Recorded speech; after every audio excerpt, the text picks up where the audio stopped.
When you're 78, words come slower, but memories don't. And there's one I've been carrying for a while now. It happened last fall. Just me and my grandson, Jake. He was getting ready to leave after a short visit, one of those quick drop-ins that young people call quality time these days. His coat was already on, one foot out the door. And for some reason, I didn't want him to go. Not yet. So I said something I didn't plan to say. I just looked at him and said, "I'm still here." And right then, he stopped. He looked back at me, and I saw it, the shift in his eyes. That softening, that break. Then he sat back down and cried. He didn't say much after that. Just sat with me for a while. No phone, no rush, no need to fill the silence. And you know what? I think it hit him, not because of what I said, but because he realized he hadn't really looked at me in a while. Not really.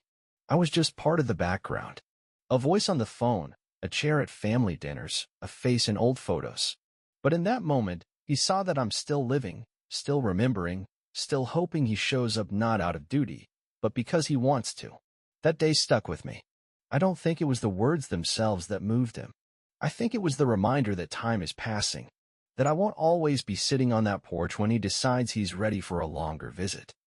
I've thought a lot since then about all the things we, as grandparents, don't say. Not because we don't feel them, but because we assume there's time. Time to tell them how proud we are. Time to tell them what we see in them. Time to say we remember the day they were born, the way they used to reach for our hand when they were small. But then the seasons pass, and the chances shrink. I've known too many friends who waited too long. They thought the words would come later, after the right birthday, after graduation, after they figure themselves out. But later never came. So if you're a grandparent or someone who loves like one, I want to ask you something. When was the last time you really looked at them? Not with worry or advice or reminders, but with the simple thought, I'm still here, and I see you. Because those words, or whatever version is yours, might mean more than you think. For Jake, it wasn't a lesson. It wasn't a lecture. It was a moment, unexpected, quiet, but real. And sometimes, that's all a young heart needs to remember where they come from.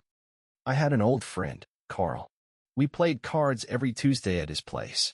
Always the same table, same stories, same black coffee neither of us really liked. Carl had a granddaughter, Lily. You'd hear her name at least twice in one game, sometimes more if he was winning. One Tuesday, the cards just sat there. He didn't touch them, just looked out the window and said, "She was here yesterday, just for a bit." Sat cross-legged on the rug like she used to. He paused. I wanted to tell her something. About how much she means to me. About how proud I am of her.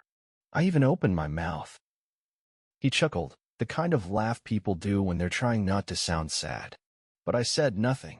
Didn't want to get too heavy. Figured I'd tell her next time. There wasn't a next time. That's the part people don't talk about much. The things we meant to say. We tell ourselves there's time. That we'll find the words later. But later doesn't always knock. It's not that we don't feel love, or pride, or all those things we carry in our chest like stones. We just wait. And while we wait, the people we love get older too. Or busier. Or farther away than we expected. I've had whole conversations in my head. Things I wish I'd said to my daughter before she moved across the country. Things I wish I'd told my brother before he stopped calling. They're still here. But the words? Still sitting inside me like unsent letters. I've learned this. If something matters, say it while your hands can still hold a cup of tea, while the person is still in the room. It doesn't have to be a speech. It can be something small, like, "I still remember the way you used to reach for my hand." Or, "You always made this house feel brighter." That's all it takes. Just a few words. And sometimes, those words land somewhere that sticks. I saw it in Jake's eyes, that moment he realized I wasn't just part of the furniture. That I still notice. Still care. Still here. As you get older, you start hearing silence in a different way. It's not just the absence of noise, it's the absence of things you used to say. Moments pass, people visit, life rolls on, and the words sit there inside you, waiting for a better time, a quieter room, a moment when you won't feel silly or too soft. That moment rarely comes. I've started saying things now that I used to keep to myself, not to teach, not to impress, just so they won't go unspoken. and I'd like to share 5 of them. 5 things I never used to say, but now I try not to leave a room without them. 1. You don't have to impress me. My granddaughter Nora once brought me a story she'd written. She didn't call it that. She said it was just something silly from class. But I could tell by the way she held it, folded twice and tucked in her sleeve, that it mattered to her. She sat across from me, elbows on her knees, watching my eyes as I read. It was short, but it had weight. A little story about a lonely tree and a boy who kept visiting it after everyone else stopped coming. There was more heart in those 2 pages than I'd read in a long time. When I finished, I looked up and said, "You don't have to impress me. I already love everything about who you are." She blinked, just once, then gave me a crooked little smile. The kind that says, "Thank you," without words.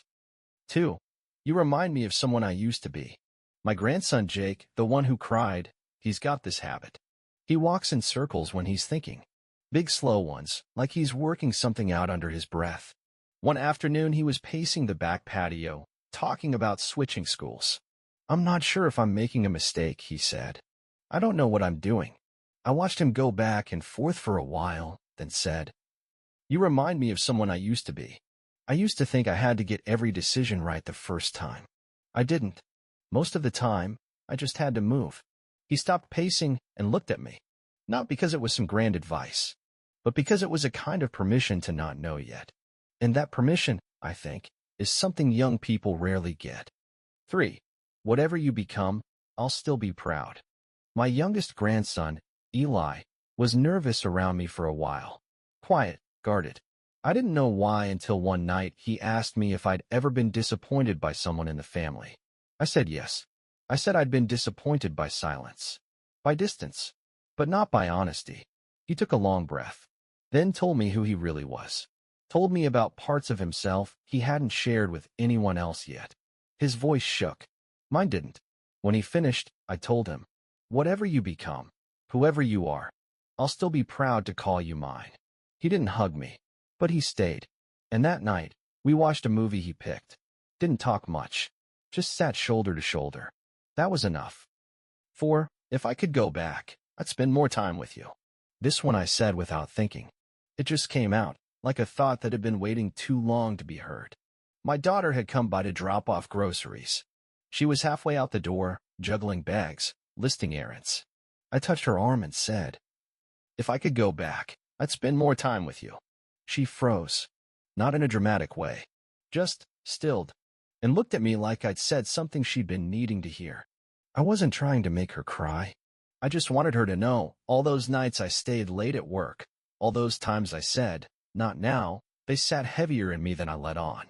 We hugged, and the next time she came over, she stayed for tea. We didn't talk about it. We just sat. Sometimes that's better. 5. You're the part of me that keeps going. This one's harder to say. It feels too big, but I say it anyway. I said it to Jake again, a few months after that moment on the porch. We were sitting in his car. He'd driven me to my doctor's appointment, didn't complain once about the wait. On the way back, he asked, "Do you think about the future a lot?" I said, "Not mine. Yours. Because you're the part of me that keeps going, the part that laughs in the same rhythm, that frowns like I used to, that holds on to questions longer than most." He didn't speak, just rested his hand briefly on my shoulder as we pulled into the driveway. I never had that with my grandfather, but I'm glad he will. I don't say these things because I'm running out of time. I say them because I finally understand what time is for. It's not for waiting until you're ready. It's for giving what's true a voice now, while someone is listening. If my grandkids forget everything else I've ever told them, that's fine. But if they remember one small sentence, one phrase I said on a quiet Tuesday, then that's enough. Because the older I get, the more I believe this. The words we leave behind should be the ones we meant the most. Jake stood by the door, about to leave. He had one foot outside, his hand on the frame. His visits had been getting shorter, not out of neglect, just life. Friends, work, 100 things that move faster than we do. I watched him reach for the handle, and something told me not to let the moment pass. So I said it. "I'm still here." He didn't move right away. No questions, no reaction. Just stood still, looking at me. Then he set his bag down and sat back in his usual chair. We didn't talk about anything important. I think he told me about a friend's car breaking down or a class he didn't like. I told him the coffee maker was acting up again. Nothing worth writing down. But he stayed. Longer than usual. And when he left the second time, he paused again. Looked at me like he wasn't just saying goodbye, more like he was taking something with him. Since then, he's been by more often. Not always for long. Sometimes he just helps bring in the mail or asks if I need anything from the store. But I can tell he's not doing it out of obligation. He wants to be here. I didn't plan to make that moment happen. There was no script, no wisdom behind it. But sometimes a simple sentence reaches someone in a way that lectures never do. I'm still here. That's all it took to remind him that I hadn't gone quiet yet. That there was still something between us worth showing up for.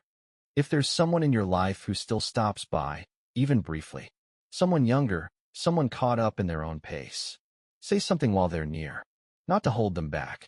Not to teach them a lesson. Just to let them know you're here. That you notice them. That it matters. You may be surprised by how much it stays with them.